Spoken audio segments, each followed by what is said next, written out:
Hello. Today we are talking the mindset shifts that separate high-performing business owners from the rest. Sarah here, aka the Business Fixer. So, a few weeks ago, I shared a post online, the kind of thing I put out fairly regularly, and within a day, someone I'd never met had decided, based on that single post, exactly what kind of person and what kind of business owner I must be. Now, their assumptions weren't even close. I wasn't unkind, particularly, just confidently wrong. The sort of comment that makes you pause for a moment longer than you'd like to admit. I read it. I felt that brief flicker of, well, that's not very fair, and then got on with my afternoon. Now, what struck me afterwards wasn't the comment itself. It was how quickly the sting passed and how different that felt from how I might have reacted to something similar a few years ago. That difference between being knocked sideways by something small and barely noticing it at all turns out to say quite a lot about how a business owner operates more broadly and about what tends to separate the ones that keep moving from the ones who don't. So let's talk a little bit about the difference between those owners who plateau and owners who keep moving. Now, if you've run a business for more than a couple of years, you're going to recognize a particular kind of stuck. It's not a dramatic kind. It's where everything falls apart at once. It's not that. It's quieter than that. You're in a position where your revenue is holding fairly steadily, but your to-do list never quite empties, never does. And somehow along the way, you stop expecting the year to look much different from the last. Meanwhile, you know that there are other business owners, sometimes in very similar industries with very similar starting points, who seem to keep moving. They seem to be like way ahead, not in a flashy way. They just seem to absorb those setbacks that would derail someone else. They keep showing up in roughly the same way week after week and quietly end up somewhere noticeably further along 12 months later than what you feel like you are. Now, it's quite tempting to put this down to luck or connections or simply having an easier run of things. Sometimes that's part of it, but more often when you look closely at how these two types of business owners actually operate day to day, the difference isn't really about what's happening to them. It's about how they're built to respond to what happens. A bad month for one owner becomes a story about why things never work out. Whereas for another, it becomes one slow month in an otherwise reasonable run, filed away and moved past. The events themselves aren't all that different. What's different is the internal operating system that's processing them. Now, this matters because it means the gap between you plateauing and progressing isn't fixed. It's not that some people are simply built for business and others aren't. The qualities that let some business owners keep moving through the same conditions that stall potentially others are things that can be built deliberately and gradually, regardless of where you are starting from, right? So, where is sort of high performance actually built from? When people talk about high performers, the language often drifts towards things like personality traits, as though some people are simply born more driven, more confident, or more disciplined than others.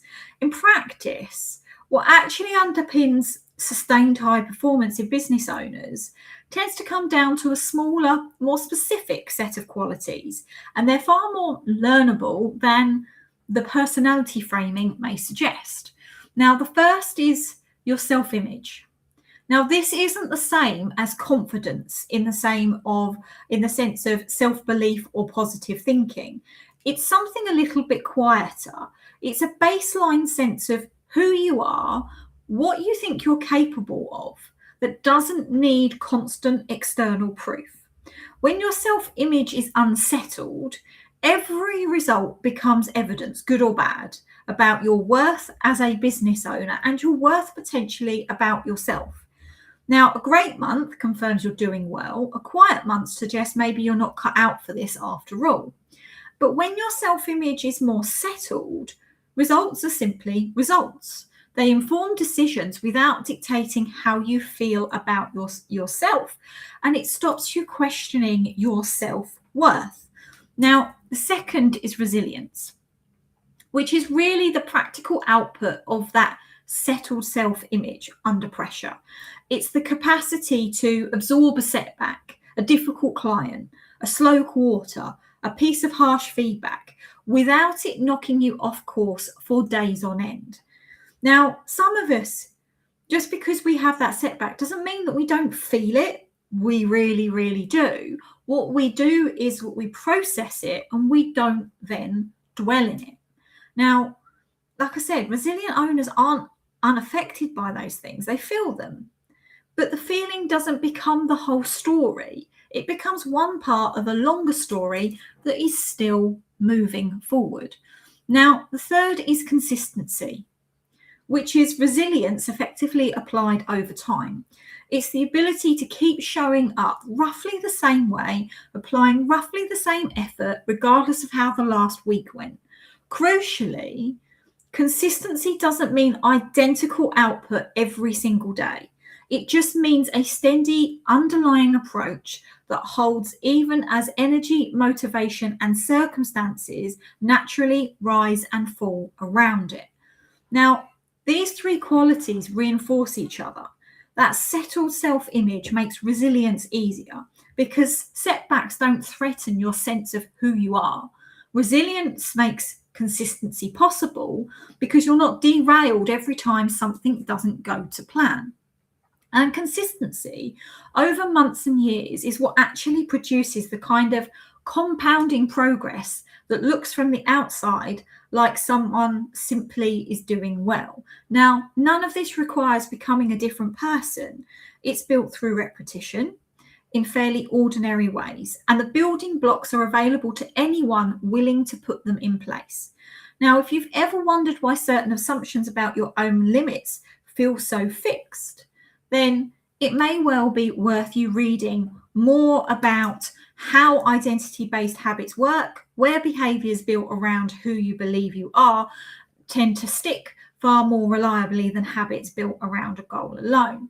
So this is all closely connected to things like your limiting beliefs, which you can check out my other blog in one of my blogs in relation to this, if this is an area you want to dig in more. Now, where resilience and consistency actually comes from. Now, one of the most reassuring things is that they're not qualities you either have or don't have from the start.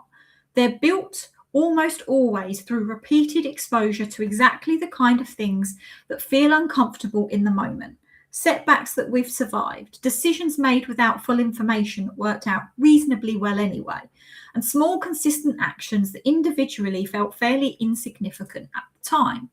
This is the part of why you as a business owner, where you've been through more, including genuinely difficult periods, often have more underlying resilience than you give yourself credit for. You've done the thing that builds it. You've been knocked back and kept going. You've made a call without being certain, and you've lived with the outcome. What sometimes gets missed in this is the evidence, real evidence of capability, even if it doesn't always feel that way in the moment. Now, for newer businesses or for owners who've been fortunate enough not to face as many serious setbacks yet, and I will add the word yet, this can work the other way. It's not that capacity for resilience isn't there, it's that it hasn't had much opportunity to be tested and proven yet, which can make early setbacks feel disproportionately large simply because there's a lack of a track record to draw on. The good news is the track record builds quickly once you start paying attention to it, right? Now, the one thing I would say is key here is it's about your relationships and the support networks that potentially can have a significant part of how all of this happens, right? So for you as a business owner, that might mean a mentor, a business coach like me, a peer group, or simply a handful of people who've been through similar things that can offer perspective when something feels bigger than it probably is. Now, what does this look like in the day-to-day for you? In practice, a settled self-image, resilience, and consistency show up in fairly unremarkable ways, which is partly why they're easy to overlook. A business owner with these qualities doesn't react to every piece of client feedback as though it's a verdict on their entire business. A slightly cool email, a request for changes, even the occasional complaint gets read for what it actually is, rather than spiraling into a story about whether the whole thing is working. They also don't tend to abandon a system or habit after one difficult week. If a new way of working, a content schedule, a different approach to client boarding, a revised pricing structure doesn't go smoothly in its first attempt, that's treated as information rather than proof it's a bad idea. The instinct to scrap everything and start again, which can feel productive in the moment, is actually one of the more common ways consistency quietly gets undermined. There's also a quieter pattern around high and low capacity periods get interpreted. High performers aren't operating at full intensity all of the time. Energy and focus naturally ebb and flow, sometimes across a week, sometimes across longer stretches. The difference is that lower capacity period doesn't automatically get read as a failure or a sign that something's wrong. It's simply part of the normal pattern planned around rather than fought against, right? So, for example, for women business owners, this is worth naming directly because it's so often left unsaid. That monthly cycle has a real, well-documented impact on our energy, focus, and mood. And for many women, pretending otherwise doesn't make it less true. And not acknowledging this isn't about lowering expectations or treating it as a limitation. It's about recognizing a genuine pattern and factoring it into your planning, particularly around demanding projects or deadlines, in the same way you might plan around any other predictable variation in capacity, where you're planning around other meetings and other work you've got to do. That's not a departure from consistency. It's actually a form of it. Working with how things genuinely are rather than how you think they should be. Now, what's lost when these qualities aren't there yet? When your self-image, resilience, and consistency haven't yet been built up, the cost shows up first on the inside, often quietly enough that it's easy to dismiss.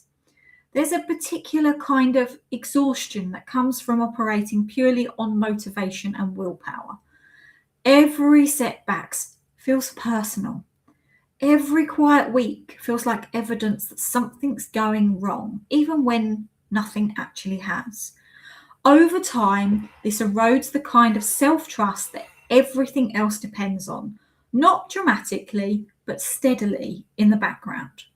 Now, the commercial cost tends to follow on from this more fairly directly. One of the most common patterns is that feast and famine cycle, where periods of being extremely busy with your client delivery are followed by periods where the pipeline has quietly run dry, simply because business development got pushed aside while everything else felt more urgent.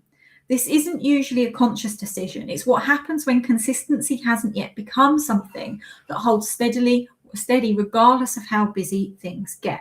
And this is something that I see time and time again with business owners. It is the business development, the marketing, and the sales that is always put on the back foot when you are busy with client delivery, despite the fact that in reality, it should actually be more business development than client delivery.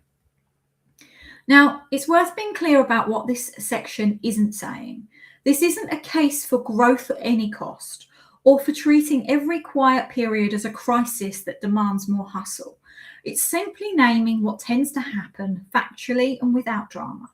When these underlying qualities haven't yet had the chance to develop, Recognizing this is the first step, not towards working harder, but towards working in a way that holds up better over time. So how do we build this resilience and consistency in a practical way, right?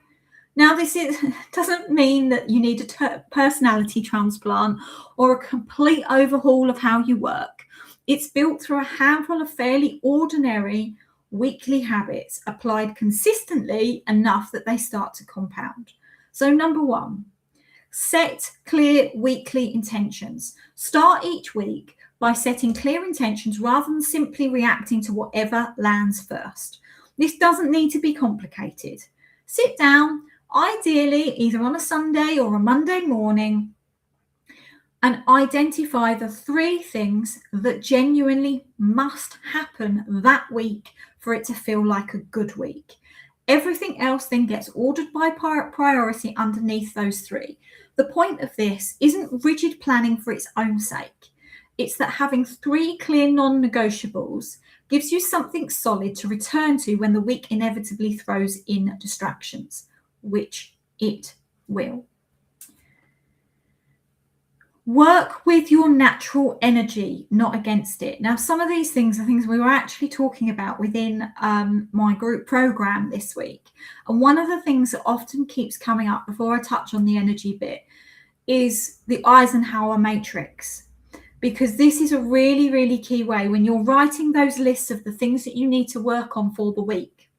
You know, making sure that you know exactly what's urgent and what's important. Do those things first. Then you'll have things like that are important and that are important but not urgent, and then you'll have urgent but not important, and then you'll have not urgent, not important. The stuff that's not urgent, not important, forget about, right? So what you're working on in those 3 clear non-negotiables are going to be in that important, urgent category, okay? Use that as a framework to work out. And what I was saying also this week in the group coaching session is when you set out that list, if you can, plan out when you ideally want to do those things in your calendar, because sometimes what you'll often realize is, 1, there isn't actually enough time because of existing commitments to do all of the things that you had hoped to do in your list. Right? So it means then you have to look back at that list and think, okay, what can I, as much as I hate this word, realistically be able to achieve this week? So use your calendar, because you'll know what other things are coming up and work around it. Now, this is where also you need to work with your natural energy, not against it. Pay attention to when in your day your focus and energy are genuinely at their best, rather than assuming you'll be equally sharp at all hours. Some people do their best thinking first thing in the morning. Others find they're far more focused in the afternoon, once the early morning fog has cleared. Whichever it is for you, deliberately schedule your hardest, most complex work for that window and save lighter, more routine tasks for the times when your focus naturally dips, okay? Now, something you really need to think about is when you're managing your energy rather than your time, putting in the longer hours won't help you much if you're mentally and physically running on empty. And that working with your natural energy patterns tends to produce far better results than simply pushing through regardless. Next, record your wins at the end of each week. Take a few minutes to note down what you have actually achieved. Not what you didn't get to, but what you genuinely got done. Now, this might feel like a small thing, but over time, it builds a track record of evidence. Evidence that you do follow through, that you are capable, that progress is happening, even when any individual week didn't feel especially remarkable. This is exactly the kind of evidence that settled self-image and resilience are built on. Next, protect time for business development. As I said earlier, so many business owners put this to the bottom of the priority pile. I hear it so often when people are making cutbacks. The first cutback they do is they cut back your marketing budget. For goodness sake, your marketing is what gets you your leads that you can then turn to sales, which turns into cash. So you need to make sure that this is a priority. Otherwise, you do not have the client delivery to actually do. Okay? Because this is what brings in your next batch of work.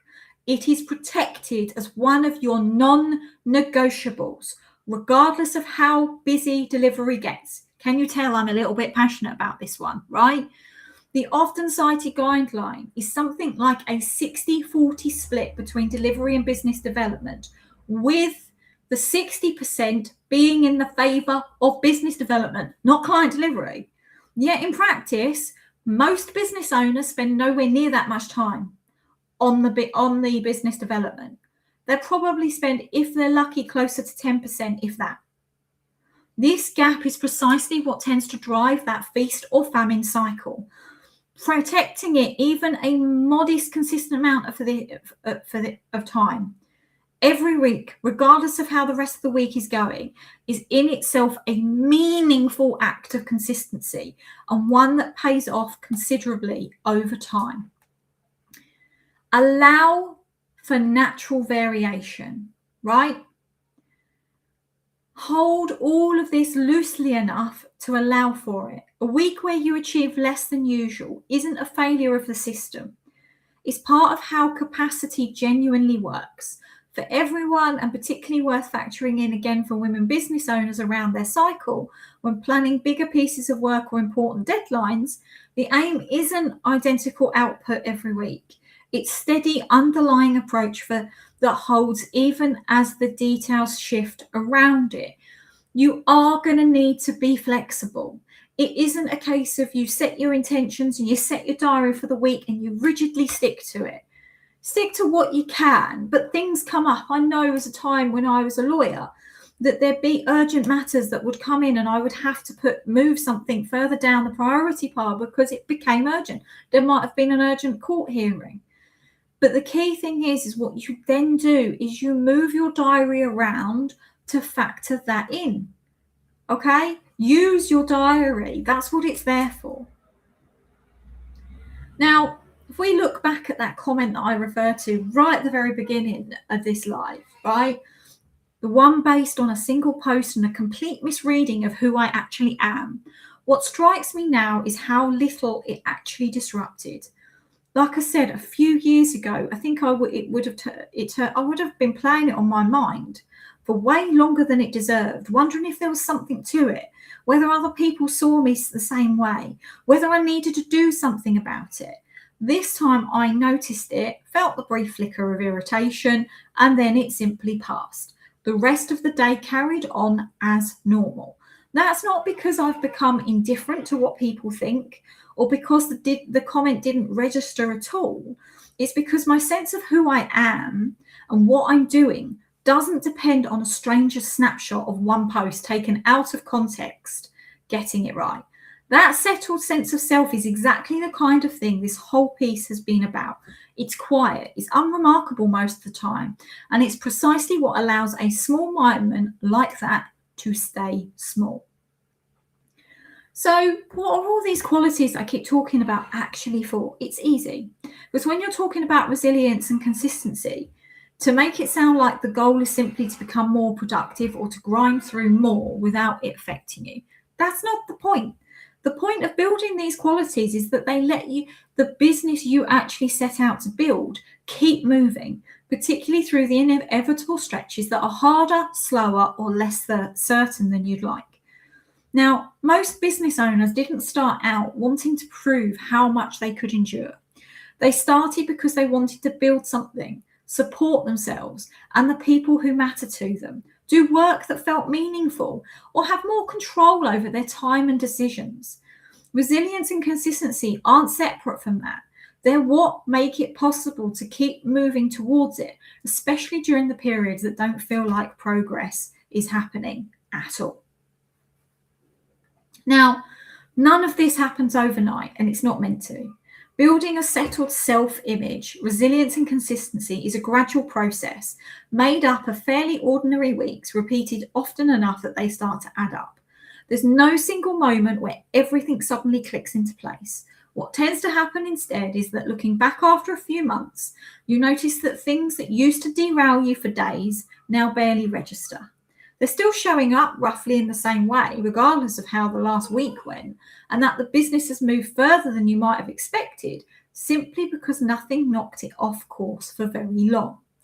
This isn't about working harder or pushing through more or becoming someone louder or more relentless than you currently are. It's a quieter kind of momentum, the sort that comes from steady, repeated effort rather than from force. And that quieter momentum, sustained over time, tends to get you further than almost anything else. Now, are you ready to build this into how you work?